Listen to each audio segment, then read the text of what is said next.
Amin. Haleluya. Taruh tangan kanan kita di dada. Di rumah kita masing-masing sama-sama bilang sama saya, anugerah Tuhan. Itu yang memampukan saya. Amin. Ketik di kolom komentar teman-teman di TikTok, Instagram, Facebook, dan Zoom. Anugerah Tuhan Yesus. Itu berikan aku kekuatan. Semua karena anugerahnya. Semua karena kasih setianya. Semua karena kebaikan. Bukan kuat dan gagah kita. Namun karena roh Tuhan. Amin. Sehingga apapun yang saudara dan saya hadapi dan gumuli hari-hari ini, kalau kita boleh lewati hari demi hari di bulan Juli ini, saudaraku, saya percaya itu karena anugerah Tuhan. Kalau anugerah Tuhan itu ada bagi kita, maka kita bisa lewati segala badai kehidupan. Amin. Haleluya. Ambil Alkitab kita sama-sama. Pagi hari ini kita sudah ada dalam Bilangan pasal 24 ayat 10 sampai dengan ayat yang ke-25. Yes, anugerah Tuhan. Kasih karunia Tuhan. Itu yang memberikan kita kekuatan. Jadi tugas kita jangan nyerah. Gitu loh. Iya kan? Jangan gampang patah semangat. Ketik dulu, ketik di kolom komentar. Jangan, saya nggak boleh menyerah. Ayo, ketik di kolom komentar. Saya nggak boleh menyerah. Ayo teman-teman. Di TikTok, Instagram, Facebook, dan Zoom. Saya nggak boleh menyerah. Kenapa? Karena anugerahnya itu memampukan kita. Tuhan belum selesai untuk berperkara dalam hidup saudara dan saya. Masa kita mau menyerah? Iya kan? Masa kita mau gampang menyerah?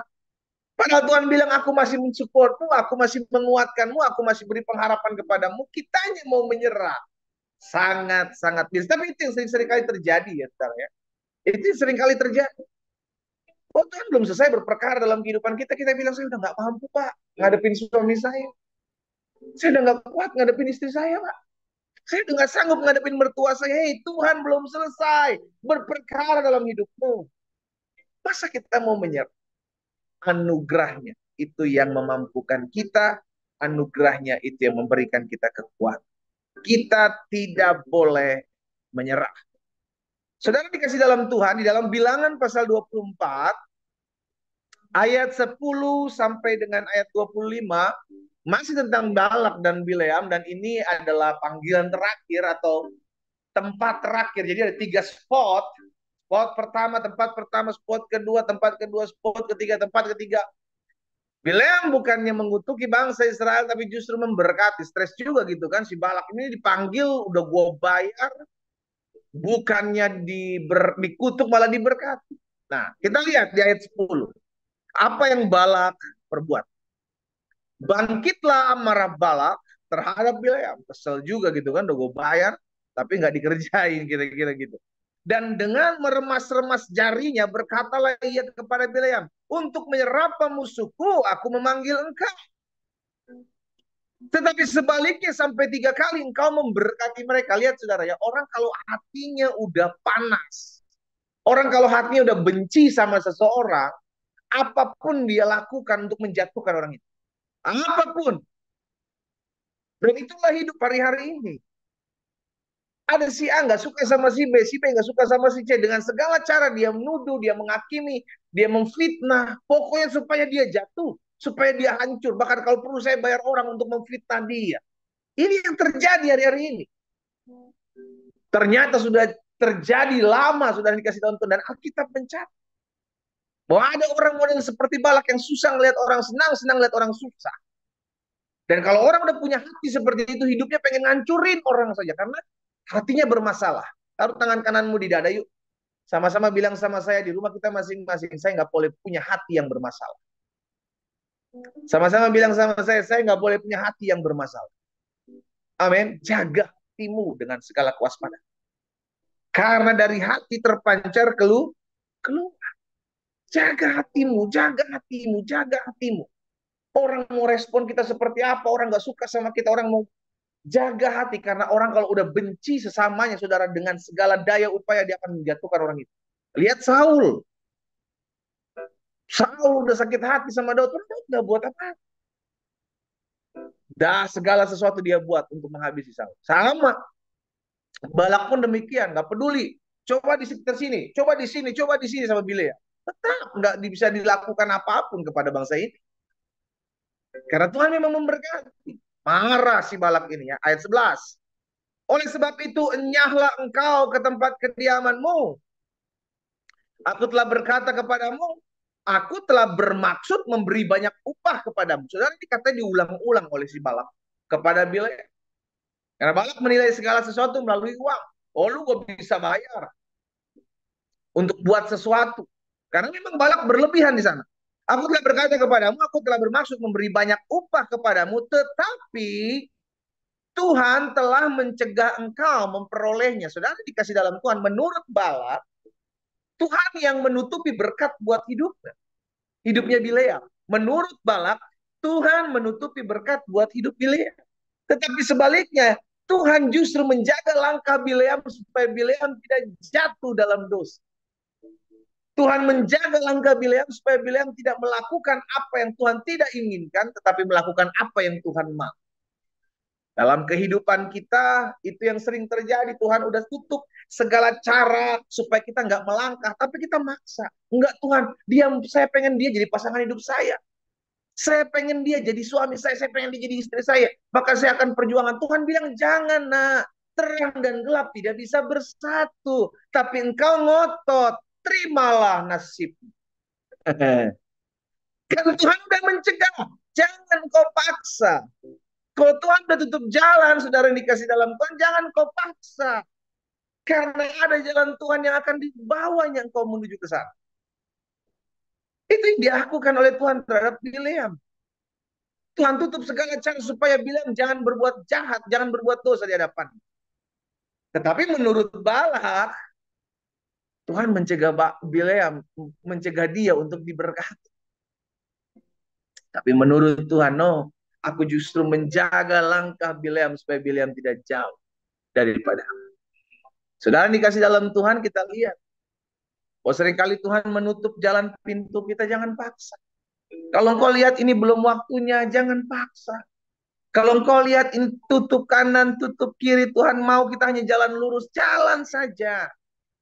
Ketik di kolom komentar, saya nggak boleh memaksakan kehendak saya. Ketik di kolom komentar, saya tidak boleh memaksakan kehendak saya. Kenapa? Karena kehendak Tuhan yang jadi dalam hidup kita. Amin. Kita lihat selanjutnya di ayat yang ke-12.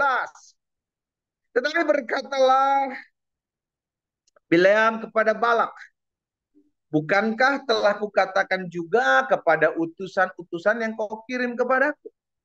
Sekalipun Balak memberikan kepadaku emas, perak, seistana penuh, aku tidak akan sanggup melanggar titah Tuhan dengan berbuat baik atau jahat atas kemauanku sendiri. Apa yang akan difirmankan Tuhan, itulah yang akan kukatakan. Lihat, Bileam menyadari, saya ini cuman hamba Tuhan, saya ini cuman alatnya Tuhan. Apa yang Tuhan mau, itu yang saya kerjakan. Apa yang Tuhan firmankan, itu yang saya sampaikan. Apa yang tidak disuruh Tuhan, itu tidak saya buat. Itulah hamba Tuhan. Melakukan apa yang Tuhan mau. Dan tahukah saudara, saudara dan saya, kita adalah hamba Tuhan.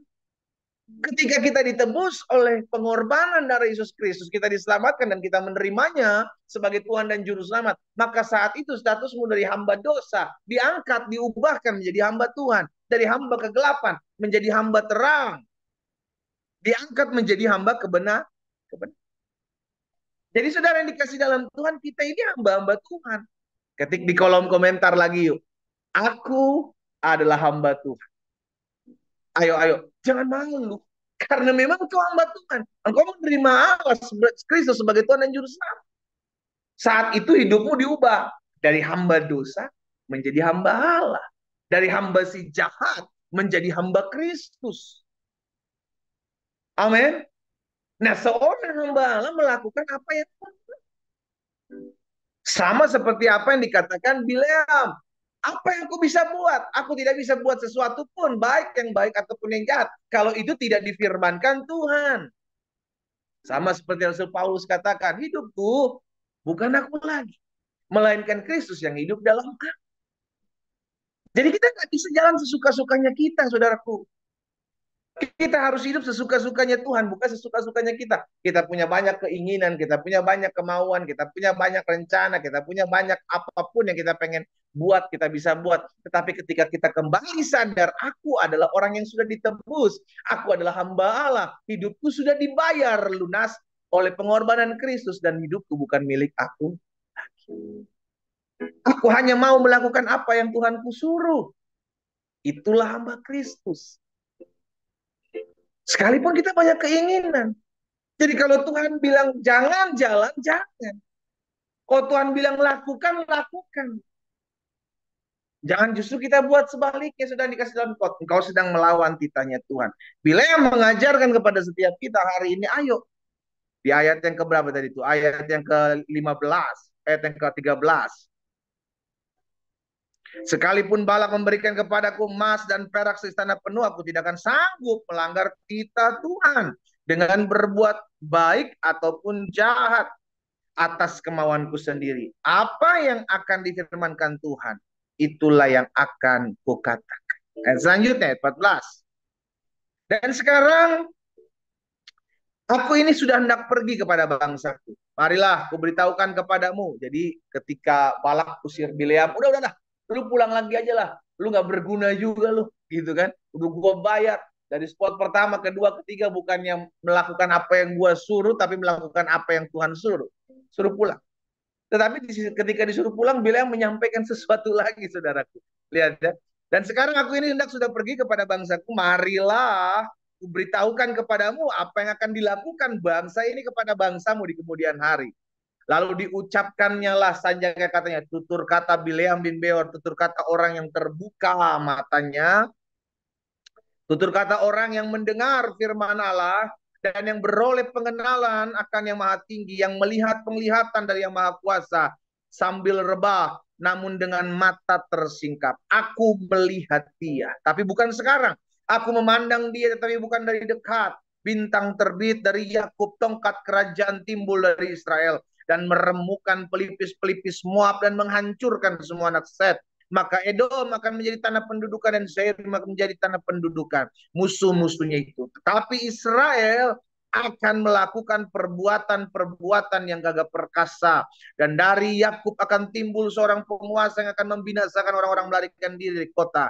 Ketika ia melihat orang Amalek, diucapkan sanjak, katanya, yang pertama di antara bangsa-bangsa ialah Amalek, tetapi akhirnya ia akan sampai kepada kebinasaan.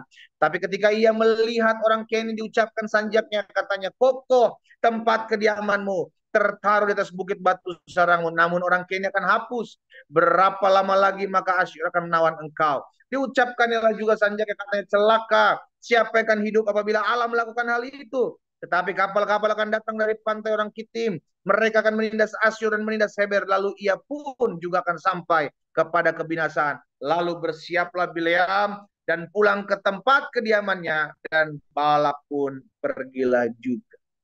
Jadi memang rencananya Balak gagal.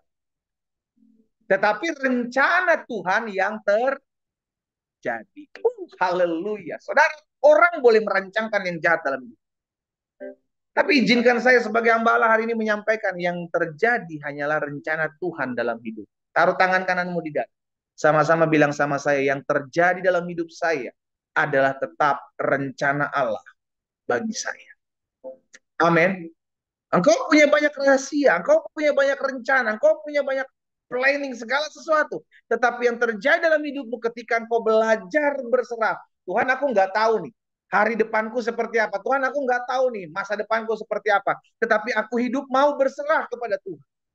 Aku mau hidup bergantung penuh kepada Tuhan. Maka Tuhan yang menuntun langkahmu dan rencana Allah yang akan digenapi dalam hidup. Sekalipun yang engkau lihat mungkin tidak sesuai dengan apa yang kau ingin. Hari ini kita belajar beberapa hari belakangan ini sudah dikasih dalam Tuhan tentang Balak dan Bileam. Balak memanggil Bileam untuk mengutuki bangsa Israel. Ada orang-orang yang mungkin merancangkan yang jahat dalam hidupmu. Ada orang-orang yang mungkin sedang ingin menjatuhkan hidupmu. Tapi ada kabar baik hari ini yang kau mesti dengar. Rancangan Tuhan dalam hidupmu itu yang pasti akan terjadi. Bukan rancangan manusia, bukan rancanganmu, tapi rancangan Tuhan yang pasti akan digenapi dalam hidup. Itu sebabnya kita mau belajar bersyukur. Kenapa kita bersyukur? Karena Allah turut bekerja di dalam segala sesuatu untuk mendatangkan kebaikan buat orang yang mengasihinya. Namun bagian kita bersyukur aja. Ada orang yang merekarkan yang jahat, bersyukur karena itu mungkin bagian kecil. Iya kan? Bagian kecil dari satu rencana Allah yang besar untuk mengangkat hidupmu. Lihat kisahnya Yakub, lihat kisahnya Yusuf. Saudara lihat, Yusuf dijual sebagai seorang budak, itu bagian kecil dari rencana besar. Kalau orang hanya melihat bagian kecil dari hidupnya yang mungkin hari ini sedang susah, yang mungkin hari ini sedang di padang gurun, yang mungkin hari ini sedang diproses, maka engkau nggak bisa melihat rancangan Allah yang besar terjadi dalam hidup. Karena ketika satu part itu diambil dari hidupmu, yang tadinya itu adalah rangkaian rancangan Allah yang besar, yang dahsyat dalam hidupmu, itu akan berubah. Karena engkau tidak terima dengan bagian kecil ini. Apa bagian kecil yang hari ini sedang kau alami? Bagian kecil apa yang hari ini kau sedang hadapi yang mungkin itu merupakan sesuatu yang tidak enak buat hidup. Itu sesuatu yang membuat hidupmu sengsara. Kau berkata, Tuhan, aku udah ikut Tuhanmu, tapi kenapa hal ini menimpa hidupku? Tuhan, aku udah jalan bersama-sama dengan Tuhan, aku udah setia melakukan apa yang Tuhan mau. Tetapi kenapa hal ini menimpa hidupku? Ada banyak anak-anak Tuhan sampai hari ini begitu banyak mempertanyakan why, dan why. Seharusnya bukan why, tapi thank God. Tuhan, terima kasih. Aku belum mengerti, tapi aku percaya. Ketik di kolom komentar, aku belum mengerti, tetapi aku mau tetap percaya. Amin. Banyak dari kita berusaha untuk mengerti jalan Tuhan. Gak bisa. Gak bisa. Rancanganmu, kata Tuhan, bukan rancanganku. Jalanmu, bukan jalanku. Seperti tinggi langit dari bumi, demikian tingginya janji jalanku dari jalan. Kalau kita belum mengerti, percaya saja. Karena yang dituntut dari kita, saudara dikasih dalam Tuhan, bukan apakah kau mengerti, tapi apakah kau percaya. Itu yang selalu dipertanyakan Tuhan dalam hidup saudara dan saya. Nah, ini selalu menjadi pertanyaan besar dalam hidup kita. Maukah saya tetap percaya sekalipun saya belum mengerti jalan-jalan Tuhan? Itu memang gak gampang. Diperlukan iman. Iman timbul dari pendengaran terhadap firman. Perbanyak baca Alkitab, perbanyak baca firman, perbanyak menyembah, banyak berdoa. Engkau akan belajar percaya sekalipun kau belum mengerti. Jalan Tuhan bukan jalan kita. Rencana Tuhan bukan rencana kita. Kalaupun ada hari-hari ini saudara dikasih dalam Tuhan, kau sedang hadapi part kecil, bagian kecil dalam hidupmu yang mungkin sedang membuat engkau sengsara, sedang membuat engkau susah, tapi bagian kecil itu ingatlah, adalah sebuah rangkaian kecil dari seluruh gerbong yang besar dalam rancangan Allah terjadi dalam hidup. Amin. Manusia tidak bisa membuat segala sesuatu dalam hidupmu. Tuhan yang membuat segala sesuatu dalam hidup. Apapun itu. Apapun itu. Baik orang rancangin yang jahat, baik masalah keuangan, masalah kesehatan, apapun itu. Kita percaya Roma 8 ayat 28 tergenapi buat orang-orang yang hidup mengasihi Tuhan. Amin. Kata kuncinya adalah sekarang kalau engkau belum mengerti, belajar percaya. Sekalipun kehendak Allah terkadang kita nggak tahu Tuhan kenapa begini. Tuhan kenapa hal ini menimpa hidupku. Tuhan kenapa hal ini terjadi dalam hidupku. Tapi aku belajar percaya. Karena tidak ada rancangan Tuhan yang gagal dalam hidupku. Kita berdoa. Kita datang kepada Tuhan. Bapa dalam nama Yesus. Terima kasih. Kami bersyukur karena hari ini kami mendengarkan firman Tuhan. Kami belajar bahwa manusia boleh merencanakan segala sesuatu di balik hidup kami. Tetapi hanya rencana dan rancangan Tuhan yang pasti terjadi bagi kami. Namun bagian kami adalah belajar percaya. Bagian kami adalah belajar melihat segala sesuatu dari sudut pandang Tuhan melihat. Kami belum mengerti kenapa hal ini menimpa kami. Kami belum memahami kenapa hal ini ada dalam hidup kami. Tapi kami mau belajar percaya bahwa rancanganmu adalah rancangan yang terbaik. Adalah rancangan yang indah di dalam hidup kami. Apa yang Tuhan taruh dalam hati hamba sudah hamba sampaikan buat umat Tuhan. Hamba berdoa di dalam nama Tuhan Yesus. Satu persatu Tuhan jamah. Di rumah mereka masing-masing satu persatu Tuhan lawat. Tuhan tolong. Apapun pergumulan mereka hari-hari. Mungkin mereka bergumul dalam rumah tangga mereka. Mereka bergumul dalam ekonomi mereka. Mungkin mereka bergumul dengan kesehatan mereka. Mereka bergumul dengan hubungan baik mereka dengan adik, dengan kakak, dengan mertua, dengan menantu, dengan orang tua. Dengan anak mereka. Bapak hamba berdoa apapun pergumulan mereka. Di dalam nama Tuhan Yesus.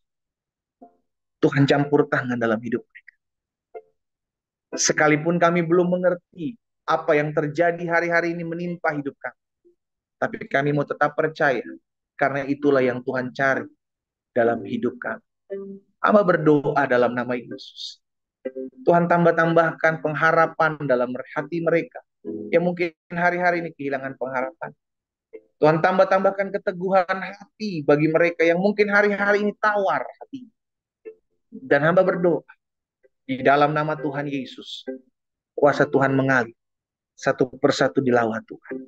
Ada yang sakit Tuhan jamah dan sembuhkan dalam nama Yesus. Sebab ada tertulis disampaikan firman disembuhkan mereka.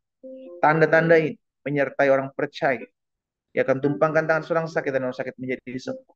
Oleh bilur-bilur-Mu ya Kristus. Mereka yang sakit sudah dijamah dan sembuhkan Tuhan. Dalam nama Yesus Tuhan. Bapak terima kasih. Berkati orang-orang muda yang pagi hari ini secara khusus bergabung dalam doa pagi on. Mungkin orang-orang muda ini ada begitu banyak pertanyaan dalam hati mereka Tuhan. Ada begitu banyak pertanyaan-pertanyaan yang belum terjawab di hidup mereka. Namun hari ini hamba menyampaikan firman-Mu yang Kau taruh dalam hati hamba bahwa kami nggak berusaha untuk mencoba mengerti, tapi kami berusaha mencoba untuk percaya. Apapun yang terjadi. Sekalipun ada jalan-jalan yang tertutup di depan kami, yang menurut kami baik. Tapi kami tahu kalau Tuhan kehendaki maka terbuka, maka itu akan terbuka. Namun jika kehendak Tuhan adalah yang terbaik bagi kami, maka apapun yang Tuhan buat kami mau tetap belajar percaya. Tuhan jamah hati orang-orang muda dimanapun mereka berada. Sehingga mereka tetap hidup dalam tuntunan Tuhan. Mereka tidak menyimpang ke kanan dan ke kiri. Mereka hidup diberkati, mereka hidup berhasil, mereka hidup beruntung di dalam nama Tuhan Yesus Kristus. Kalau ada di antara mereka yang hari-hari sedang mencari pasangan hidup, Tuhan bukakan jalan, pertemukan mereka dengan pasangan hidup yang berasal daripada Allah. Yang takut akan Tuhan, mencintai Tuhan Yesus, juga mengasihi dan menghargai hidup mereka. Terima kasih Bapak yang baik. Hamba serahkan mereka semua masing-masing dalam tangan Tuhan. Studi mereka diberkati, masa muda mereka diberkati, dipagari, dijaga, diluputkan dari segala yang jahat. Tuhan jaga hati hidup mereka. Jauhkan dari segala pergaulan yang buruk. Beri hati yang mencintai Tuhan Yesus lebih di atas segala-galanya. Makasih Bapa yang baik. Hamba menyerahkan umat-Mu ke dalam tangan Tuhan. Terima kasih Tuhan Yesus. Terima kasih. Kami juga berdoa secara khusus buat setiap orang-orang yang pagi ini bergabung dalam doa pagi. Mungkin mereka belum menerima Yesus sebagai Tuhan dan Juru Selamat. Namun ketika mereka mendengarkan firman-Mu hari ini, Tuhan, ada hati yang terbuka. Ada hidup yang dipersembahkan kepada Tuhan. Hamba berdoa bagi mereka dalam nama Yesus. Sehingga apapun yang mereka gumuli hari-hari ini, mereka melihat jawaban doa ketika mereka datang kepadamu ya Tuhan Yesus. Aku berdoa di dalam nama Yesus sehingga ada tuaian jiwa-jiwa datang kepada Tuhan pagi hari ini. Ada lawatan Allah terjadi di rumah mereka masing-masing. Hamba-Mu berdoa dalam nama Yesus. Sehingga ada jiwa-jiwa berbalik kepada Tuhan, datang kepada Tuhan Yesus, menyembah Engkau sebagai Tuhan dan Juru Selamat. Bapak terima kasih buat pagi ini. Kami bersyukur Tuhan. Pagi ini kami melihat lawatan Tuhan. Pagi ini kami dipulihkan. Hati kami dilawat Tuhan. Satu persatu diberkati oleh Tuhan. Kami ucapkan berkat buat kota kami. Diberkatilah kota di mana kami tinggal.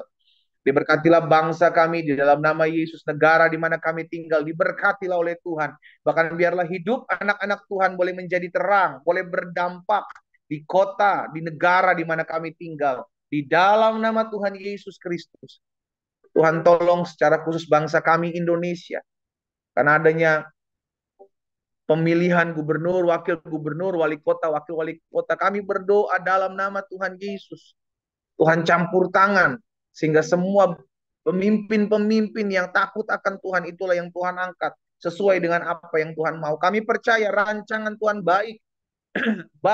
terbaik atas kota kami, atas provinsi kami, dan hidup kami memuliakan nama Tuhan. Bapak terima kasih, pagi hari ini hidup kami serahkan dalam tangan Tuhan. Satu persatu hamba berdoa dan hamba ucapkan berkat, mereka diberkati Tuhan. Segala pekerjaan, usaha, bisnis mereka diberkati Tuhan. Tuhan promosikan, Tuhan tolong, Tuhan buka jalan setiap pintu-pintu yang tertutup. Kami percaya rencana Allah digenapi, rencana Allah terjadi.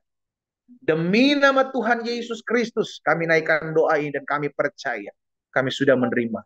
Terjadi bagi kami di dalam nama Yesus. Haleluya. Amin. Amin. Amin.